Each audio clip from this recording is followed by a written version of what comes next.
वीरता हमारे चरित्र में है और अगर हमें कोई उकसाता है तो उसका जवाब देना हमें आता है। प्रधानमंत्री मोदी का यह प्रण चीन के साथ जारी संघर्ष में। लद्दाख में भारत और चीन के सैनिकों के बीच हिंसक झड़प के बाद देश शहादत का हिसाब मांग रहा है। इस घटना में 20 शूरवीरों ने बलिदान दिया है। पीएम मोदी ने आज कहा है कि देश के शूरवीरों का यह बलिदान व्यर्थ नहीं जाएगा। पीएम मोदी ने कहा कि भारत उकसाने वालों को मुंहतोड़ जवाब देना जानता है और इस बीच चीन के साथ तनाव को देखते हुए सीमाओं पर सेना को सतर्क कर दिया गया है। Sir please click photograph. Sir ऐसे लगा। लद्दाख में भारत और चीन के सैनिकों के बीच हिंसक झड़प को लेकर देश में आक्रोश है। इस झड़प में भारत के 20 शूरवीर शहीद हो गए। पूरा देश शहीदों को नमन कर रहा है। देश चीन से इस शहादत का बदला लेगा। पीएम मोदी ने 19 जून को इस मामले में सर्वदलीय बैठक बुलाई है।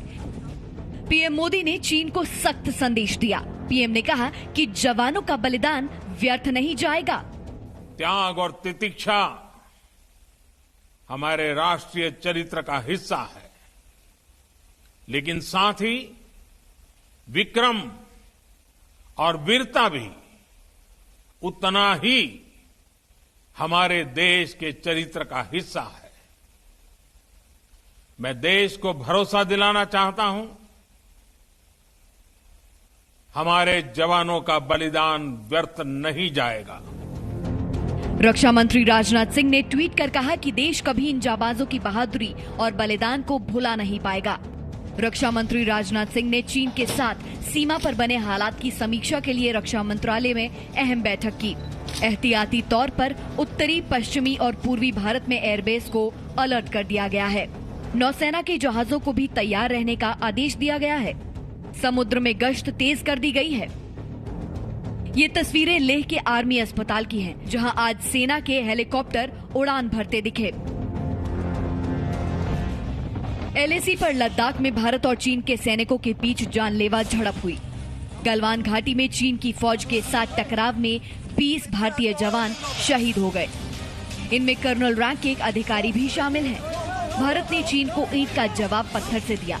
समाचार एजेंसी एएनआई की रिपोर्ट के मुताबिक गलवान घाटी के संघर्ष में चीन को भारी नुकसान उठाना पड़ा। चीन के 43 सैनिक मारे गए या फिर घायल हो गए। धोखेबाज चीन हमेशा सच को छिपाता रहा है। चीन की सरकार या सेना ने अब तक ये नहीं बताया कि उसके कितने सैनिक गलवान घाटी में मारे गए और कितने घायल हुए।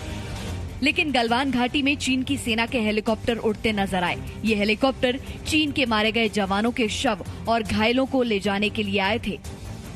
पूर्वी लद्दाख में गलवान नदी के नजदीक ये हिंसक झड़प 15 और 16 जून के बीच की रात को हुई। दोनों देशों के सैनिकों के बीच ये झड़प तब हुई जब इस इलाके में डी-एस्केलेशन यानी सैनिकों को पीछे हटाने की कवायद चल रही थी। लेकिन इसी दौरान चीन के फौजियों ने भारतीय सैनिकों पर हमला बोल दिया। गलवान घाटी में रात के अंधेरे में दोनों सेनाओं के बीच झड़प हुई। बताया जाता है कि चीन की आर्मी के साथ टकराव के दौरान कुछ सैनिक नदी या खाई में गिरने की वजह से शहीद हो गए। भारतीय सेना के बयान के मुताबिक गलवान घाटी में 0 से नीचे तापमान था। जबरदस्त ठंड की वजह से कई जख्मी सैनिकों की हालत और बिगड़ गई और उन्होंने देश की रक्षा के लिए अपने प्राण न्यौछावर कर दिए। झड़प के दौरान चीन के सैनिक कील लगे डंडों से लैस थे। इसके अलावा उनके पास ऐसी रॉड थी जिस पर कंटीले तार लपेटे गए थे। उन्होंने डंडों और रॉड से भारतीय सैनिकों पर हमला बोला। सूत्रों के मुताबिक कई घंटों तक दोनों सेनाओं के बीच झड़प चली, लेकिन चीन या भारत किसी भी तरफ से एक भी गोली नहीं चली। ये हिंसक झड़प चीन की घुसपैठ की वजह से हुई। विदेश मंत्रालय ने कहा कि चीन ने एक तरफा कार्रवाई कर एलएसी को बदलने की कोशिश की। उधर चीन ने भारत पर झूठा आरोप लगाते हुए दावा किया कि भारतीय सेना ने एलएसी पार की। चीन के इरादे खतरनाक देख हिमाचल प्रदेश के किन्नौर और लाहौल स्पीति इलाके में सुरक्षा बढ़ा दी गई है। उत्तराखंड से लगी हुई चीन की सीमा पर अलर्ट जारी कर दिया गया है। ब्यूरो रिपोर्ट, जी मीडिया। गलवान घाटी में चीन के सैनिकों के साथ हिंसक झड़प में हमारे 20 जवान शहीद हुए हैं। शहीद सभी 20 जवानों के नाम हमारे पास हैं। हम चाहते हैं कि आप न सिर्फ इनके नाम याद रखें बल्कि इन्हें आप आज श्रद्धांजलि भी जरूर दें। ये नाम आपको जरूर जानने चाहिए। शुरुआत होती है शहीद कर्नल संतोष बाबू से, हैदराबाद तेलंगाना के। शहीद नायब सूबेदार नुदराम सोरेन, मयूरभंज उड़ीसा से।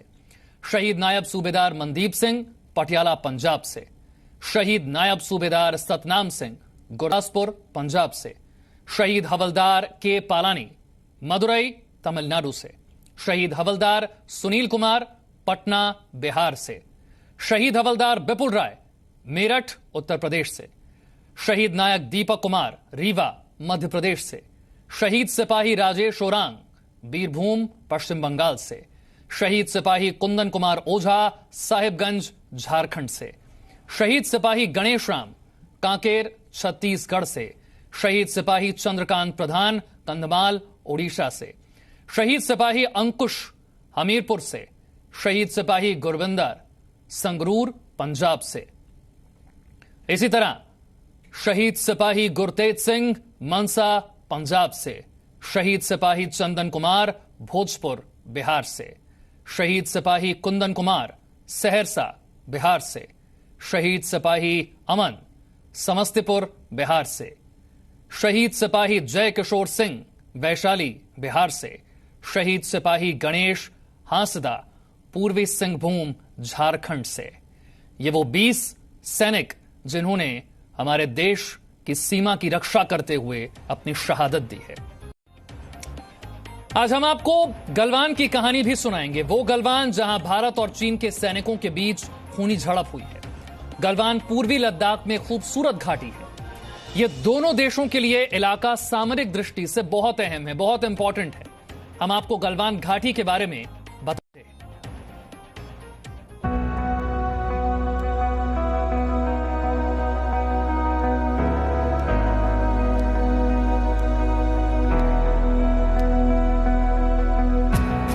ये वही गालवान घाटी है जहां पर भारत और चीन के सैनिकों के बीच झड़प हुई। आखिर कहां है वो गालवान घाटी, कैसी दिखती है वो घाटी, आइए आपको बताते हैं। गलवान घाटी लद्दाख और अक्साई चिन के बीच भारत चीन सीमा के करीब है। यहाँ पर LAC यानी वास्तविक नियंत्रण रेखा अक्साई चिन को भारत से अलग करती है। ये घाटी चीन के दक्षिणी शिनजियांग और भारत के लद्दाख तक फैली है। गलवान की एक तरफ भारत है तो दूसरी तरफ चीन। गलवान घाटी की इन तस्वीरों को देखिए। इसमें गलवान घाटी कितनी खूबसूरत, कितनी मनोरम नजर आ रही है। नीचे झील का स्वच्छ पानी और ऊपर नीला आसमान, जैसे प्रकृति ने दिल खोलकर सौगात बांटी हो। दूर दूर तक फैले ऊंचे पहाड़ और साथ में गलवान नदी की लहरें। यहाँ आपको प्रकृति का खूबसूरत नजारा देखने को मिलता है, लेकिन उसके साथ ही कठिन हालात भी नजर आते हैं। गलवान घाटी का तापमान 0 से भी नीचे रहता है। समुद्र तल से इसकी ऊंचाई करीब 4300 मीटर है। ये क्षेत्र भारत के लिए सामरिक रूप से बेहद महत्वपूर्ण है, क्योंकि ये चीन के शिनजियांग और लद्दाख की सीमा के साथ लगा हुआ है। 1962 की जंग के दौरान भी गलवान नदी की घाटी जंग के मैदान में बदल गई थी। ब्यूरो रिपोर्ट, जी मीडिया।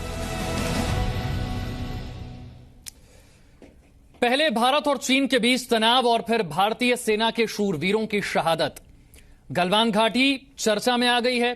बेहद दुर्गम इस घाटी का इतिहास क्या है और कैसे पड़ा इसका ये नाम, आइए आपको बताते हैं उस घाटी के बारे में जहां पर भारत और चीन के सैनिकों के बीच ये हिंसक झड़प हुई।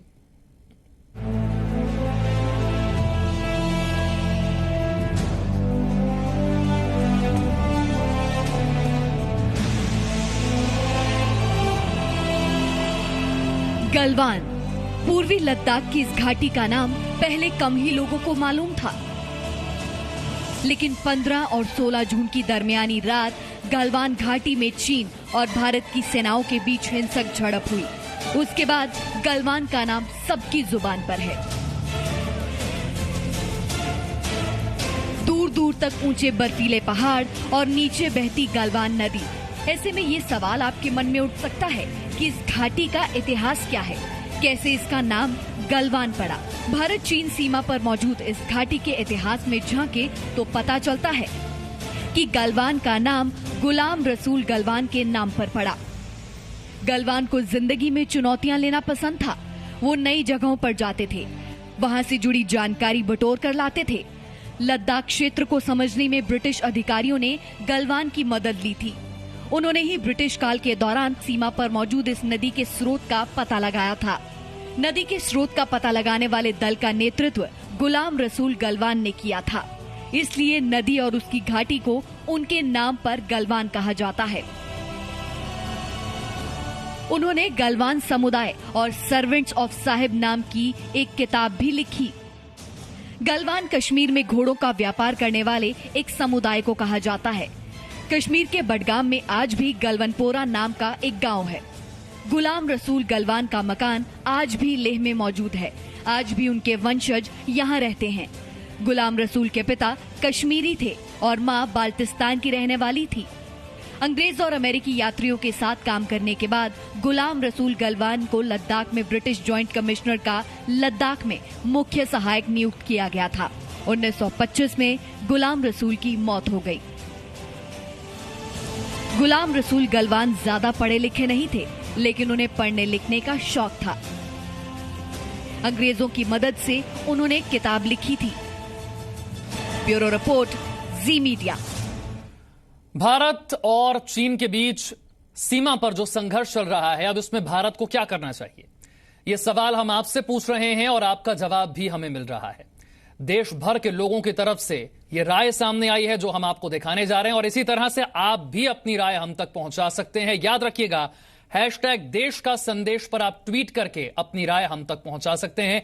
आपको सुनवाते हैं देश के लोग आज इस विवाद और तनाव की स्थिति पर क्या कह रहे हैं। चीन अगर हमारे साथ LOC पे और एग्रेसिव हो रहा है तो हमें भी चीन को वैसा ही रिप्लाई देना चाहिए।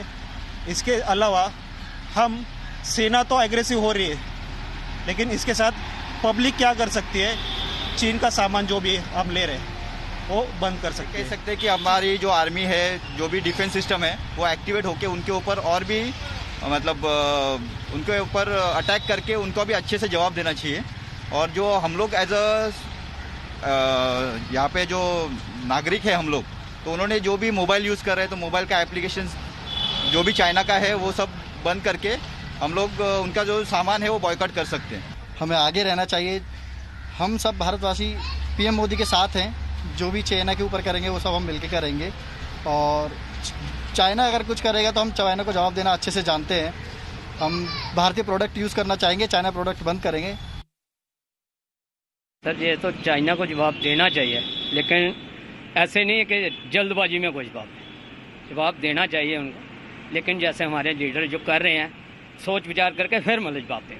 ऐसे नहीं है कि जल्दबाजी में आप कोई काम कर दो, कि वो वाला काम नहीं है। मेरे को लगता है कि इंडिया को पूरी तरह से स्ट्रेटेजिकली इसको देखना चाहिए, क्योंकि इंडिया चाइना के लिए चाइना जो है इंडिया के लिए काफी महत्वपूर्ण है, और इंडिया के लिए चाइना काफी महत्वपूर्ण है बिजनेस के मामले से भी। तो चाइना ऐसी गलती नहीं करेगा इंडिया जैसे देश को गंवाने के लिए। और हमें लगता है कि वंस एंड ऑल ये पूरा जो मामला है पूरी तरह से हल होना चाहिए, सोल्यूशन होना चाहिए। चाइना पर आप कभी यकीन नहीं कर सकते। चाइना की पॉलिसी का आपको पता है, आपको 1962 का भी पता है। हिंदू चीनी भाई कहते थे, पीछे से क्या किया उन्होंने? उसने पीछे अपनी फौजें बैठा दी, हर जगह उसने फौजें लगा दी। ईंट का जब पत्थर से देना चाहिए, और क्या करना चाहिए? और क्या इससे और क्या देखने को मिलेगा आपको? जवाब तो ईंट से पत्थर का ही देना चाहिए जी। देखिए, आप जिस तरह नेपाल बोल रहा है, इधर से चाइना है, तीसरा पाकिस्तान है, फिर अफगानिस्तान और बांग्लादेश को भी कह दो आ जाओ मैदान में, फिर हम देख लेते हैं। अकेले ही हैं हम तो, काफ़ी हैं इनके लिए। ये सब देखा जाएगा और आए। हम तो कहते हैं कि ईंट का जवाब पत्थर से दे और अटैक का जवाब attack. Presenting B News app available on Google Play and App Store. Download it now.